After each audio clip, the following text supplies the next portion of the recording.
Hi guys, just finished working out with knife drills, and I wanted to take a minute after the workout here to show you how I use the arm and leg bag in reference to the concepts that I've been showing you guys on YouTube. And the whole purpose of this is I'll show you some thrust highline stuff and some slash highline stuff, and the nuances of right-handed and left-handed. But the difference is tonight I'm going to use the arm, as you know, is for the arm, and then I got a leg. You know, you cut the knee, you cut the ankle, and you practice this kind of thing where you work all the levels in one systematic way, and it's a lot of fun. Plus, it's a good workout, and you're working high and low line and squatting and moving and this kind of thing, and you're going over fundamental correctness with the blade.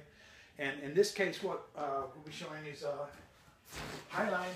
First thing we're going to deal with is a stab coming out our neck, our face area, our chest area, and I'll be incorporating the leg thing tonight because the other times I've showed it, I just kind of stabbed the bag. But the reason I made these things is because this is anatomical correctness for the leg, pretty much. I think I might have showed it before, but I didn't use it. And what you want to try to do when you're doing these cuts is I'm trying to hit the flexion on the arm, monitor, drop down, hit the top of the knee, hit the ankle, and then step out. And the object of this is if I have to use a knife, the theory behind it is I'm trying to make a flexor cut somewhere on the arm, compromise the knife hand, and then I'm trying to take the legs out of it so I can't be chased. And I try to do this in a smooth, systematic fashion with monitoring and balancing control. And the idea is I'm trying to get away. I'm not trying to kill the guy. I just want to keep myself safe. So this is something that I've always practiced. It's called limb targeting. I'm sure everybody's familiar with it. But I really work with this and with sticks, with knives, with empty hand, and I make it my thing. That's my concept. Get to the outside of the weapon-bearing limb. Get to the outside of that body that's angled forward. It put me in an elbow control situation or a position of advantage, whether I have to keep invading or I can get lost, bail, which is again always a better idea. And then also too, I train with self-defense law in mind. That's why I'm not big in lethality. The only time I'll cross the line with lethality is if I have to use a firearm. That's just my thing. That's how I see it. But with this stuff, it's a tool, So without further ado, I'll show you some of the stuff I was doing tonight. Okay, so we're going to stay with highline thrust to start with, and right hand. He's right-handed. I'm right-handed, or she, or however it works out.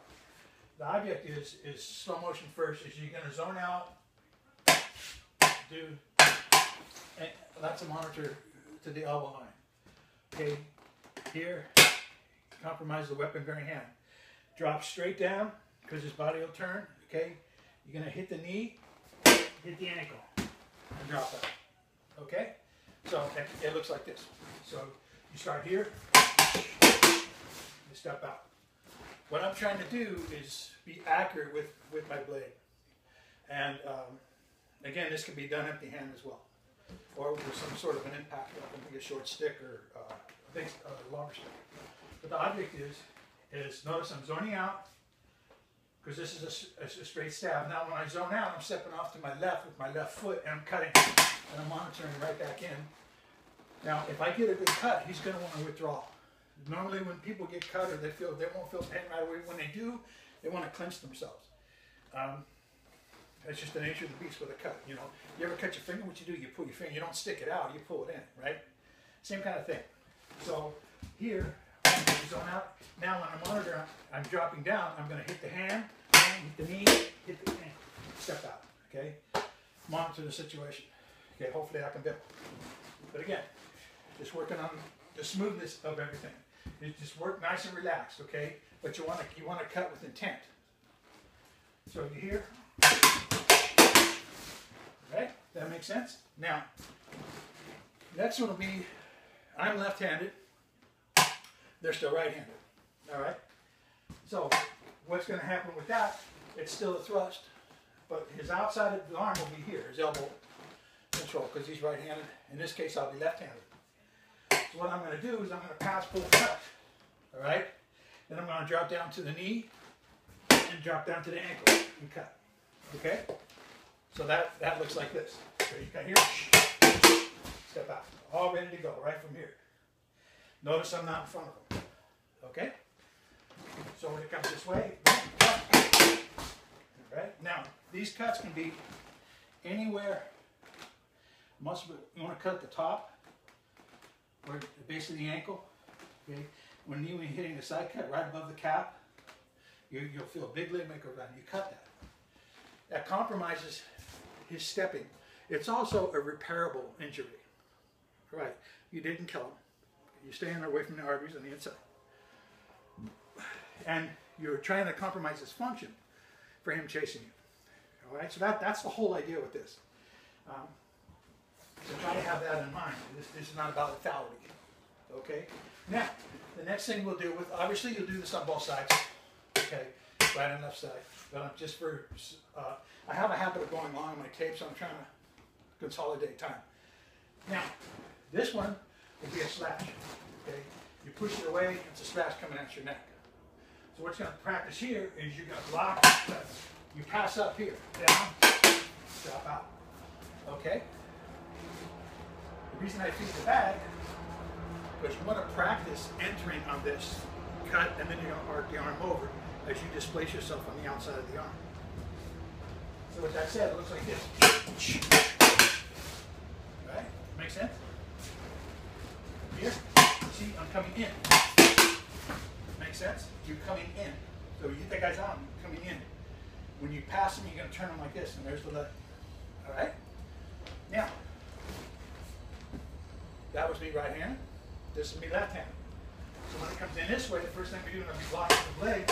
I'm going to hit up, I cut the tricep, drop down, hit the knee, hit the ankle, come out. Okay? Same basic thing. Going in. So you block, in, cut, come out. Right? Same basic principle. Hands are doing this. See? Same kind of thing.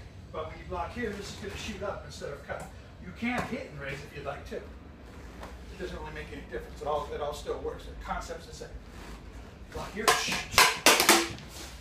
All right? So this is what I wanted to touch on a little bit tonight. And when you add the leg thing, it gives you a little accuracy shooting for the joint. The whole purpose of it. This white piece of tape is about where the elbow might be. Then the other thing that you add to this is when you study people getting cut, or you may cut yourself or hit, like I said before, you have a tendency to want to withdraw, hug yourself, bring stuff in. So when you cut this arm, however you cut this arm, if it's a monitor here, you pass up, you cut the tricep, right? When the tricep takes over, okay, and it's cut, and boom, arm's going to want to run. You cut the bicep really good, and you actually get a good tendon cut, it's going to want to straighten. The opposing muscle will take over. Right? If you get them both, then it'll hang kind of limp. You get the shoulder flexors, they can't raise the arm. You get the trap flexors, they can't raise their shoulder. Those kind of things you want to study, as well as for impact, let alone cutting. Cutting is the best way to learn, because when you're studying the anatomy and how you cut the flexors so that the cables doesn't work, it helps you understand how the body works. And so you can borrow that and transfer it over into impact too, which would be hands, feet, pocket, stick, crowbar, whatever. So that's what I wanted to touch on tonight, because it's a lot of fun. And as you can see, it's great exercise. You start high line, you got here, you went low line, you're down here. You get used to working down here and moving. And it's, like I said, it's fantastic exercise. So that's what I wanted to share. So again, I hope everybody's having a good night, and thanks so much for following me on YouTube. I really appreciate it. I am starting to grow, and I'm happy about that. And I'm going to keep continuing to share this stuff because I enjoy it. Now, please, anybody who has any questions, critiques, favors, whatever you want to ask, billyboston@gmail.com. That's a good way to reach me. Okay, business email address, combatafitnessworkshop@hotmail.com. So please, again, feel free to ask any questions. I'm not shy. I'm open to critique as well. If you think I'm doing something wrong, and I take everything and I try to learn from it. That's the kind of person that I am. So again, thank you so much. Enjoy your Friday night. Everybody stay safe. Take care now. Bye.